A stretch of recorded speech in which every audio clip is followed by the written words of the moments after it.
Hello students, आप लोगों का फिर से मेरे यूट्यूब चैनल में स्वागत है। जैसा कि मैंने पिछले 4-5 वीडियोस में आपको कई टॉपिक्स पे लेक्चर्स दिए। आज हमारा कोई टॉपिक विशेष के ऊपर हमको लेक्चर नहीं देना है। आज हमारा स्पेशल टॉपिक है इकोनॉमिक्स, यानी कि अर्थशास्त्र हमको क्यों पढ़ना चाहिए, अर्थशास्त्र का हमारे जीवन में क्या महत्व है, क्या इम्पोर्टेंस है, इस चीज़ के बारे में मैं आपको बताऊंगा। इंट्रोडक्शन ऑफ इकोनॉमिक्स, ये हमको आज बताना है, क्योंकि इस समय एडमिशन्स का टाइम चल रहा है और कॉलेजेस में एडमिशन्स चालू हैं और इस चीज़ को लेकर के बच्चों के अंदर एक बहुत भ्रांतियाँ रहती हैं, समस्याएं आ जाती हैं कि हम आखिर ग्रेजुएशन लेवल पे किन विषयों को पढ़ें या किन विषयों का अध्ययन करें कि हम उसको आगे चल करके अपनी लाइफ में उपयोगी सिद्ध कर सके या उसका उपयोग कर सके अपने जीवन में। तो जैसा कि इंटरमीडिएट लेवल पे कुछ बच्चे साइंस के स्कॉलर होते हैं, कुछ आर्ट साइड लेते हैं, कुछ कॉमर्स के होते हैं। तो इस तरीके से वो आगे बढ़ कर के अपनी फील्ड जो है वो तय करते हैं। लेकिन जैसे आर्ट का बच्चा जो है वो किन विषयों को ले, क्योंकि आर्ट में कई विषय होते हैं, सब्जेक्ट्स हैं कई, तो उनमें से वो किन विषयों को चुने कि वो उसका पर्टिकुलर यूज जो है अपनी लाइफ में कर सके, आगे चल के जो है उसका उपयोग वो कर सके। हालांकि मैं किसी विषय के बारे में जो है ये नहीं कहूँगा कि ये विषय ख़राब है, ये विषय अच्छा है, इसको पढ़ना चाहिए, इसको नहीं पढ़ना चाहिए, क्योंकि हर विषय अपने आप में एक नॉलेज प्रदान करता है स्टूडेंट्स को। तो हर विषय जो है अपना एक महत्व रखता है, हर विषय में कुछ ना कुछ सीखने को मिलता है हमको, जिसका कि उपयोग हम अपने जीवन के अंतर्गत कर सकते हैं। लेकिन कुछ ऐसे विषय हैं जिनके बारे में हम अध्ययन भी करते हैं और उसका अपने जीवन में प्रत्येक दिन प्रयोग भी करते हैं। उसी तरीके से आर्ट्स में 4 विषय हैं, 4 विषय हैं। For example political science, history, economics and geography. तो पॉलिटिकल साइंस को हम सिविक्स के तौर पे जो है इंटरमीडिएट लेवल तक पढ़ते हैं, उसके बाद ये पॉलिटिकल साइंस के रूप में हमारे सामने आता है। तो ये 4 सोशल साइंस के विषय हैं। इन चारों सोशल साइंस के विषयों में देखा जाए तो इंटरकनेक्टिविटी है, मतलब एक दूसरे से बहुत हद तक जुड़े हुए हैं। और चूंकि सोशल साइंस इस शब्द से ही जड़ता है सामाजिक विज्ञान, तो समाज का विज्ञान, यानी कि ये विषय जो हैं आपके, चाहे वो इतिहास हो, चाहे वो भूगोल हो, चाहे वो अर्थशास्त्र हो, चाहे वो राजनीति शास्त्र हो, प्रत्येक विषय का कोई ना कोई इंटरफेरेंस रहता है। चाहे अर्थशास्त्र की बात ले लीजिए, तो अर्थशास्त्र जो है उसमें इतिहास, भूगोल और राजनीति शास्त्र, इन तीनों चीज़ों का एक तरीके से इफेक्ट पड़ता है। इतिहास से हमको ये सीखने को मिलता है, अगर इकोनॉमिक्स का अध्ययन कर रहे हैं तो अर्थशास्त्र के इतिहास के अंतर्गत जाया जाए अगर, तो हिस्ट्री हमको ये सिखाती कि पूर्व में या प्राचीन काल में किस प्रकार की आर्थिक प्रणाली थी, तो इतिहास हमको ये चीज़ दे देता है। भूगोल हमको हमारी परिस्थितियों के अनुकूल किस तरीके का हम प्रोडक्शन करते हैं, भौगोलिक स्थिति हमारी कैसी है, उस चीज़ का अध्ययन हम इतिहास के अंतर्गत करके अपने प्रोडक्शन लेवल को और अपनी स्थितियों को सुधार सकते हैं। राजनीति शास्त्र के अंतर्गत जो सिस्टम है, जैसे फिजिकल पॉलिसीज़ हैं और मॉनेटरी पॉलिसी अपने आप में बैंकिंग सिस्टम से रिलेट करती है, तो इस तरीके से पॉलिटिकल सिस्टम जो है वो अर्थव्यवस्था में किस तरीके से परिवर्तन करके बहुत सारी नीतियों का निर्माण करके जो है राजनीतिक स्तर पे सरकारें जो है वो अर्थव्यवस्था को मजबूत करने का प्रयास करती हैं। तो इस तरीके से अर्थशास्त्र की कनेक्टिविटी इन सारे विषयों से होती है सोशल साइंस की।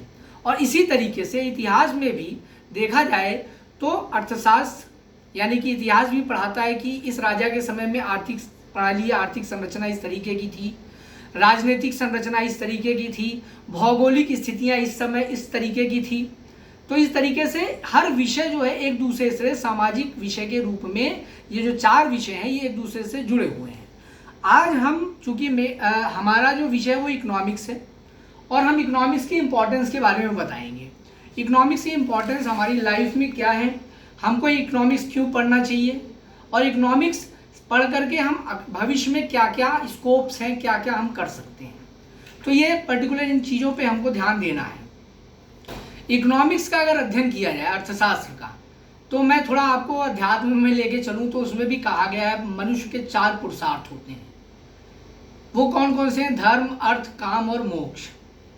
तो यानी कि अर्थ जो है, जो हम अर्थशास्त्र के रूप में पढ़ते हैं, उस अर्थ को, इकोनॉमिक्स को पुरुषार्थ के रूप में, व्यक्ति का जो पुरुषार्थ जो उसको जीवन में करना चाहिए, तो इन चारों पुरुषार्थों में अर्थ को प्राथमिकता दी गई है। यानी धर्म को, अर्थ को, काम और मोक्ष, ये सारी चीज़ें जो है मनुष्य के चारों पुरुषार्थ हैं, इसमें अर्थ को स्थान दिया गया है। तो आप समझ सकते हो कि अर्थशास्त्र का क्या इंपॉर्टेंस अपने आप में है। दूसरी तरफ अगर हम चरवाक के दर्शन को लेके चलें, तो चरवाक का दर्शन था यावत जीवे सुखम जीवे ऋणम कृत्वा घृतम पीवे भस्मीभूतस्य देह पुनरागमन कुतः। मतलब वो एक भौतिक शास्त्री थे, यानी भौतिकवाद की उन्होंने बात की, और भौतिकता का अध्ययन जो है अर्थशास्त्र के अंतर्गत किया जाता है, एक उसका विषय है।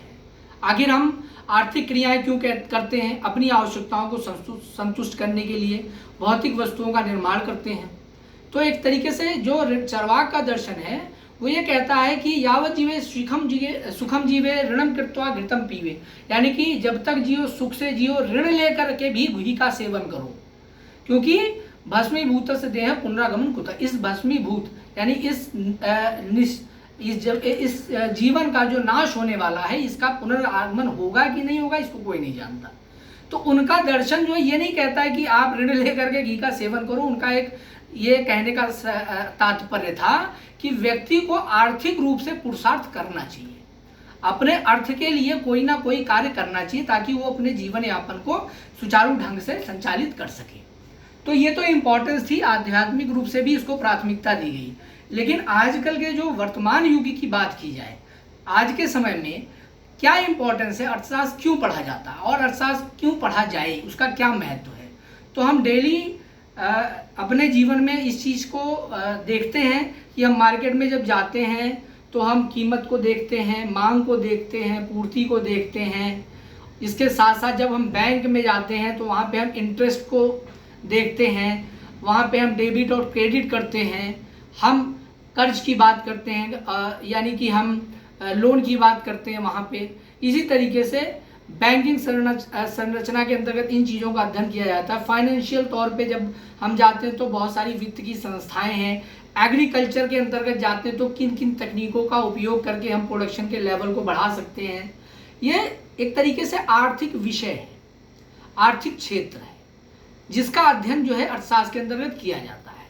ये इसका महत्व है कि हम इसको किस तरीके से, किस रूप में अपने जीवन में यूटिलाइज कर सकते हैं, यानी कि आर्थिक प्रक्रियाओं का उपयोग या आर्थिक सिद्धांतों का हम जब तक इम्प्लीमेंटेशन अपने जीवन में नहीं करेंगे तब तक हम सफल नहीं हो सकते अपने जीवन स्तर को सुधारने में। तो एक तरीके से देखा जाए तो आर्थिक क्रियाएं जो हैं वो क्या क्या हैं, आदमी क्या करता है, जैसे प्रोडक्शन हो गया, और इसके साथ साथ जो है इन्वेस्टमेंट, इसके साथ साथ सेविंग्स, ये बहुत सारी चीज़ें जो है इकोनॉमिक एक्टिविटीज़ हैं जिसको आर्थिक क्रियाओं के अंतर्गत लिया जाता है, और ये हर आदमी करता है। लेकिन अगर इसमें अर्थशास्त्र के ज्ञान को जोड़ दिया जाए, यानी कि मनुष्य करता तो है लेकिन उसको हो सकता है ये ना मालूम हो कि हम इसको कर रहे हैं तो हमको क्या इसका लाभ मिलेगा या कितना लाभ मिलेगा। जब वो उस चीज़ों को अपने ज्ञान के द्वारा, अपनी अवेयरनेस के द्वारा करना शुरू करता है तो उसका एक बेनिफिट उसको मिलता है। क्योंकि अर्थशास्त्र को हालांकि अर्थशास्त्र को ही नहीं, जितने सामाजिक विषय हैं, चाहे मैंने जितने सामाजिक विषयों का नाम लिया अभी, राजनीति शास्त्र हो, इतिहास हो, भूगोल हो, अर्थशास्त्र हो, इसका जब अध्ययन हम करते हैं तो इसमें यह बताया जाता है कि ये सारे विषय जो हैं कला भी हैं और विज्ञान भी है, ये यानी आर्ट भी है और साइंस भी है। तो आर्ट और साइंस इसलिए कहा गया इन दोनों चीज़ों को कि साइंस क्या है, साइंस एक मेथड बताता है किसी भी चीज़ को इम्प्लीमेंट कैसे किया जाए, किस तरीके से हम किन प्रोसेस का उपयोग करते हैं और किन फैक्ट्स के ऊपर उस चीज़ को हम सिद्ध करने का प्रयास करते हैं। साइंस यही है, साइंस एक प्रोसेस है, प्रक्रिया है। किसी भी चीज़ को स्टेप बाय स्टेप, यानी कि क्रम से करेंगे अगर आप, तो निश्चित तौर पे उसका रिजल्ट जो है आपके लिए पॉजिटिव आएगा। तो साइंस हमको एक प्रोसेस बताता है, एक मेथड बताता है, और कला उस मेथड को किस तरीके से इम्प्लीमेंट किया जाता है, किस तरीके से उसको हम लागू करते हैं। हर व्यक्ति किसी भी चीज़ को, जैसे एक टीचर की बात ली जाए तो एक टीचर जो है एक टॉपिक को पढ़ाता है, और अगर उसी टॉपिक को कई टीचर्स पढ़ाते हैं तो हो सकता है सबकी अलग अलग शैली हो समझाने की, अलग अलग तरीका हो, अलग अलग उदाहरण हो, तो वो आर्ट हो जाता है। तो इस तरीके से इकोनॉमिक्स आर्ट भी है और साइंस भी, यानी कि साइंस के रूप में हम इसमें फैक्ट्स जो तथ्य होते हैं, बिना तथ्य के हम कोई चीज़ बताते नहीं। मार्केट में अगर इन्फ्लेशन की स्थिति है, कीमतें बढ़ रही हैं तो क्यों बढ़ रही है, उसका क्या कारण है, वो हम फैक्ट के साथ, डाटा के साथ और ग्राफ के साथ आपको रिप्रेजेंट करते हैं, बताते हैं। तो इकोनॉमिक्स अपने आप में एक साइंस है। इकोनॉमिक्स की इंपॉर्टेंस क्या है, व्हाट इज इकोनॉमिक्स, तो मैंने आपको बता दिया कि इकोनॉमिक्स अर्थशास्त्र क्या है। अब why do we study economics, हमको इकोनॉमिक्स क्यों पढ़ना चाहिए, तो इसमें बहुत ज़्यादा मैं नहीं बताऊंगा, एक छोटा सा आपको उदाहरण दे दूँ कि इकोनॉमिक्स का एक सिद्धांत है कि संसाधन और वांट्स, यानी रिसोर्स और वांट में बहुत डिफरेंस होता है। यानी कि नीड्स जो हैं, मनुष्य की जो आवश्यकताएं हैं, उसकी जो वांट्स हैं वो क्या है, असीमित है। वो सब कुछ लेना चाहता है, सब कुछ प्राप्त करना चाहता है। और रिसोर्स क्या है, वो सीमित है, संसाधन उसके पास सीमित है। तो उन संसाधनों का अपने उन वांट्स, उन नीड्स को अचीव करने के लिए वो किस प्रकार प्रयोग कर सकता है या करेगा, इसका अध्ययन आप अर्थशास्त्र के अंतर्गत करते हैं। और अगर ये आदमी को आ जाए कि हमारी जो नीड्स हैं हम उसको अपनी लिमिटेड रिसोर्सेज के द्वारा किस तरीके से अचीव कर सकते हैं, प्राप्त कर सकते हैं, वो आगे बढ़ करके अपने बेनिफिट को किस तरीके से बढ़ा सकता है, ये अर्थशास्त्र हमको सिखाता है। इसका मतलब कि रिसोर्सेज की हमारे पास स्कैर्सिटी है और नीड्स हमारे पास अनलिमिटेड है। संसाधन हमारे पास कम है, आवश्यकताएं अधिक हैं। उन सीमित संसाधनों से हम किस तरीके से अपने उन आवश्यकताओं को पूरा कर सकते हैं। तो आदमी उस तरीके से ये तय करता है कि कौन सी ऐसी आवश्यकताएं हैं जो ज़्यादा ज़रूरी हैं हमारे लिए। तो वो एक प्राथमिकता तय करता है कि ये ज़्यादा ज़रूरी है, इसको फर्स्ट नंबर पे रखो, इसको लेना ही है, इसको सेकंड है। जो उसकी आवश्यकता जिसकी उसको कम होती है, यानी कि आवश्यकता तो है लेकिन उसकी आवश्यकता कम है और वो अपने इनकम लेवल से उस चीज़ को जो है वो संतुलित नहीं कर पा रहा है, तो उस चीज़ को वो हटा देता है। तो ये अर्थशास्त्र हमको सिखाता है कि किस तरीके से हम अपनी रिसोर्स की जो स्कैर्सिटी है और अपनी अनलिमिटेड डिमांड्स जो है या अपनी मांग, अपनी आवश्यकताओं को किस तरीके से फुलफिल कर सकते हैं। तो इसलिए हमको अध्ययन करना चाहिए। दूसरी चीज़, जैसे हम बहुत सारी चीज़ें होती हैं हमारे जीवन में, हम एक बिज़नेस करते हैं तो एक बिज़नेस करने वाले व्यक्ति का मोस्ट इम्पॉर्टेंट जो काम होता है, यानी कि बहुत ज़रूरी जो उसका काम होता है वो होता है प्राइस लेवल को मेंटेन रखना और दूसरी चीज़ अपने बेनिफिट को मैक्सिमाइज करना। तो ये इकोनॉमिक्स आपको अगर अध्ययन आपने किया तो ये आपको बताएगा कि प्राइस का लेवल हम क्या रखें कि हमारा जो प्रॉफिट है वो अधिक से अधिक हो सके। फॉर एग्जांपल एक छोटा सा एग्जांपल मैं आपको देता हूँ कि मान लीजिए एक दुकानदार है, वो अपने मार्जिन को कम करके, यानी अगर उसका प्राइस 10 रुपये है और उस पर उसको प्रॉफिट 2 रुपये मिल रहा है, तो 8 रुपये उसकी कॉस्ट है, 2 रुपये प्रॉफिट है मान लीजिए, तो वो अपने प्रॉफिट के मार्जिन को यानी 2 रुपये के की जगह वो 1 रुपये या 1.5 रुपये ले करके उसकी प्राइस को थोड़ा कम कर सकता है और अपने लिए कस्टमर तैयार कर सकता है ज़्यादा। तो वो प्राइस को अपनी तरीके से इस तरीके से मेंटेन करके अपने कंज्यूमर्स बढ़ा सकता है। और उससे क्या होगा, जब कंज्यूमर बढ़ेंगे तो उसका प्रॉफिट अपने आप मैक्सिमाइज हो जाएगा। इसलिए क्योंकि एक व्यक्ति की बढ़ी हुई कीमत, उसके पास कंज्यूमर कम होंगे और एक व्यक्ति जो अपना मार्जिन कम करके कंज्यूमर को अपनी तरफ अट्रैक्ट कर रहा है वो ज़्यादा सेल कर पाएगा और अपने बेनिफिट को बढ़ा पाएगा। तो ये कई तरीका होता है जब आप इस चीज़ का अध्ययन करते हैं अर्थशास्त्र के अंतर्गत कि किस तरीके से हम एक बिजनेसमैन अपनी डिमांड्स और सप्लाई के बीच में संतुलन रखे, अपने प्राइस को स्टेबल रखे और या प्राइस को किस तरीके से संतुलित करे, किस तरीके से मेंटेन करे और अपने बेनिफिट को किस तरीके से मैक्सिमाइज करे। तो ये अध्ययन है। इसके बाद how does it help us to take economic decisions.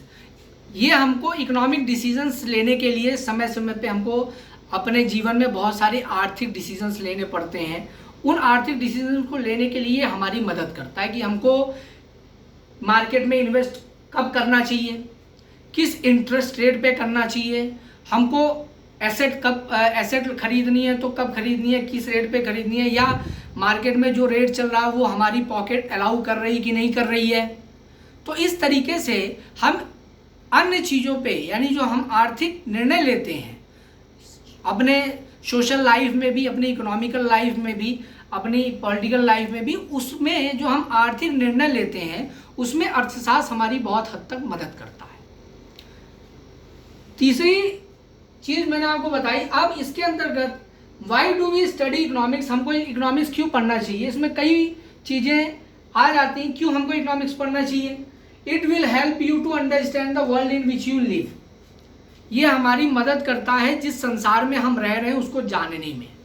अब संसार का मतलब ये नहीं कि हम इंडिया में रह रहे हैं तो अमेरिका, हम उसका भी एनालिसिस करते हैं, विश्लेषण करते हैं, अध्ययन करते हैं कि अमेरिका में क्या स्थिति है, अमेरिका एक डेवलप कंट्री है तो क्यों है, हम एक डेवलपिंग कंट्री है तो क्यों है।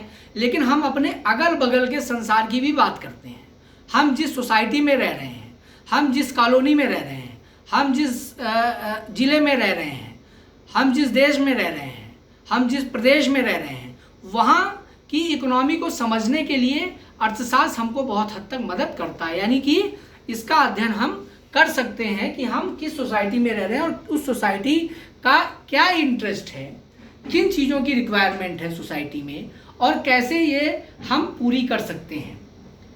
तो ये हमको एक तरीके से समझने में मदद करता है जिस संसार में हम रह रहे हैं। Secondary information, poverty and unemployment. हमारा देश गरीब क्यों है, इसके क्या कारण हैं, हमारे देश में इतनी बेरोजगारी क्यों है, इसके क्या कारण हैं, इस चीज़ का अध्ययन हमको अर्थशास्त्र के अंतर्गत करने को मिलता है। और इस चीज़ का अध्ययन करके हम उन फैक्ट्स तक पहुंचते हैं, उन तथ्यों तक पहुंचते हैं कि आखिर बेरोजगारी का क्या रीज़न है, तो हम उसके अकॉर्डिंग पॉलिसी बना करके उस बेरोजगारी को दूर करने का, उस गरीबी को दूर करने का प्रयास करते हैं।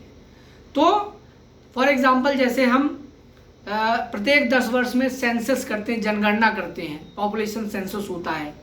तो जनगणना का उद्देश्य क्या होता है कि हमारे देश में कितनी पॉपुलेशन, साथ साथ अन्य चीज़ों के ऊपर भी वो अपने आंकड़े प्रस्तुत करता है कि जन्म दर क्या है, मृत्यु दर क्या है, फैमिली का साइज़ क्या है, क्या बिजनेस फैमिली में है और क्या इनकम लेवल है, क्या स्टैंडर्ड है, उसका लिविंग स्टैंडर्ड क्या है, तो और क्या क्या एसेट है उसके पास, इन सारी चीज़ों का अध्ययन, क्या लिटरेसी रेट है, इन सारी चीज़ों का अध्ययन उसके अंतर्गत करके, ये अध्ययन इसलिए किए जाते हैं कि हम एक पर्टिकुलर पर्सन के जो डाटा हैं उसको कलेक्ट करके पूरे देश में जो जनसंख्या है उनके डाटा को कलेक्ट करके हम एक नीति बनाएं, एक इस तरीके का एक सिद्धांत तय करें जिससे कि हम अपनी समस्याओं को दूर कर सकें।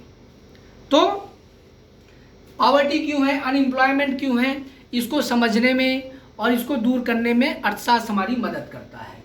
High salary of professionals and low wages of labour. हमारे देश में जो प्रोफेशनल हैं जैसे बीटेक हैं, इंजीनियर हैं, या आप देख सकते हो जो एमबीए किए हुए हैं, डॉक्टर्स हैं, और साथ साथ जो बड़े स्तर पे अधिकारी हैं या प्रोफेशनल्स हैं, उनकी सैलरी इतनी हाई क्यों है, और लेबर्स की या कह सकते हो वर्कर्स की सैलरी इतनी लो क्यों है या उनकी वेजेस इतनी लो क्यों है, इसमें इतना अंतर क्यों है, और ये अंतर जो है समाज में आय के समान वितरण या असमान वितरण को व्यक्त करता है। क्यों? क्योंकि प्रोफेशनल्स की सैलरी हाई है और लेबर्स की या वर्कर्स की वेजेस जो हैं वो कम है। इसलिए कम है उसको अध्ययन किया जाता है। क्यों कम है? क्योंकि उनके पास किसी भी प्रकार का कोई अनुभव नहीं है, या कह सकते हो उन्होंने कोई आपके हिसाब से जो है अगर देखा जाए तो किसी प्रकार का उनके पास डिग्री नहीं है उस लेवल की कि वो उस फॉर्म पे जो है अपने वेजेस को या अपने आय को बढ़ा सकें। ठीक, तो इस तरीके से और प्रोफेशनल्स जो हैं वो एक स्पेशल डिग्री लेकर के जाते हैं, वो एक तरीके से परफेक्ट होते हैं और स्पेशलिस्ट होते हैं उस फील्ड में, इसलिए उनकी सैलरी हाई होती है। और वेजेस जो वर्कर वेजेस पाते हैं, कम वेजेस पाते हैं, वो इसलिए पाते हैं क्योंकि वो उस काम को नहीं कर सकते जो एक प्रोफेशनल कर सकता है। तो तो हम एक अध्ययन करते हैं कि किस तरीके से हमारी इकोनॉमी में इस तरीके की चीज़ें देखने को मिलती हैं। फिर हमारे देश में फार्मर्स जो हैं वो सुसाइड क्यों कर रहे हैं, कृषि में ऐसी कौन सी समस्याएं हैं कि हमारे फार्मर्स जो हैं वो आत्महत्या कर ले रहे हैं। तो इन सारी चीज़ों का अध्ययन जो है अर्थशास्त्र के अंतर्गत किया जाता है। ये तो एक देखा जाए तो एक नेशनल लेवल पे हम इसकी बात करते हैं। नेशनल लेवल पे हम नीतियों का निर्धारण या ऐसे समस्याओं को दूर करने के लिए हम किस प्रकार से कौन सी चीज़ों को उपयोग में लाते हैं, किस प्रकार की पॉलिसीज़ बनाते हैं, इसका अध्ययन किया जाता है। लेकिन साथ साथ ये भी माना जाता है कि अगर व्यक्ति विशेष का विकास होता है तो देश का विकास होता है, और उसी रूप में देश का अगर विकास होता है तो व्यक्ति विशेष का भी विकास होगा। अगर हमारा देश डेवलपिंग कंट्री से डेवलप्ड हो जाएगा तो नेचुरल है कि हमारी एनुअल इनकम या हमारी नेशनल इनकम बढ़ जाएगी, और जब नेशनल इनकम बढ़ जाएगी तो पर कैपिटा इनकम भी हमारी बढ़ेगी। हमारे पास रिसोर्सेज जो हम काम फुल यूटिलाइजेशन करने लगेंगे, हमारे देश का डेवलपमेंट और ग्रोथ जो है वो बढ़ेगा, तो लोगों का भी डेवलपमेंट और ग्रोथ होगा। तो इस तरीके से एक चीज़ दूसरे को इन्फ्लुएंस करती है। तो इस तरीके से एग्रीकल्चरल कंट्री क्यों कहते हैं भारत एक कृषि संपन्न राष्ट्र है, ये एक डेवलपिंग कंट्री है, डेवलप्ड कंट्री क्यों नहीं है, क्यों ऐसा है। तो इन सारी चीज़ों का अध्ययन जो है हम अर्थशास्त्र के अंतर्गत करते हैं।